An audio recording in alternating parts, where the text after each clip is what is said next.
ছেলেরা যদি 4টা বিয়ে করতে পারে তাহলে মেয়েদেরও 4টা কেন, মেয়েরাও বেশি করবে, কারণ মেয়েদের এনার্জি অলওয়েজ বেশি থাকে।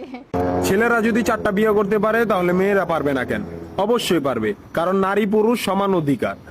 আর যদি একটা কথাই চিন্তা করি তাহলে মেয়েদের চেন কোনো কাজে লাগে না, চেন খুলে মুতার অধিকার তো তাদেরও আছে। মালে আসেন, একটা চাবি দিয়া যদি 4টা তালা খোলা যায় ওটাকে বলা হয় মাস্টার কি, আর একটা তালা যদি 4টা চাবিতেই খুলে সেটাকে বলা হয় খাঙ্কি।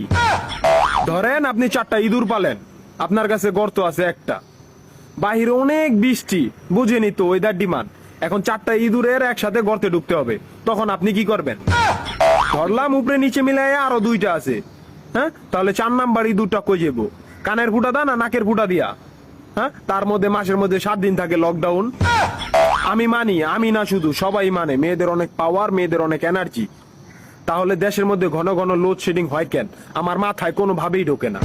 একটা ছেলে যদি 4টা বিয়ে করে, 4টা ঘরে যদি 10টা সন্তান থাকে, তারপরে বাপের নামে একটাই থাকবো। এখন আপনি যদি 4টা বিয়ে করেন, একটা সন্তান হয়, তাহলে বাপের নাম কি দিবেন? সলিমুদ্দিন, কলিমুদ্দিন, আনোয়ার, মনোয়ার, নাকি গড়ে মিলাইয়া জানোয়ার? আপনি কি নারী না ঢাকা শহরের লোকাল গাড়ি?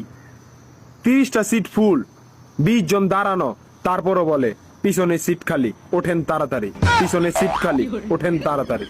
শুধু এই সমস্ত মেয়েদের কারণে পুরা নারী জাতির সম্মানহানি হয়। আমাদের উচিত সিটি কর্পোরেশনের কুত্তা মারার ইঞ্জেকশন দিয়া এদেরকে মেরে ফেলা, যাতে এদের জন্য অন্য কোনো মেয়েদের কেউ খারাপ নজরে না দেখে। মা রানী কোনানকার।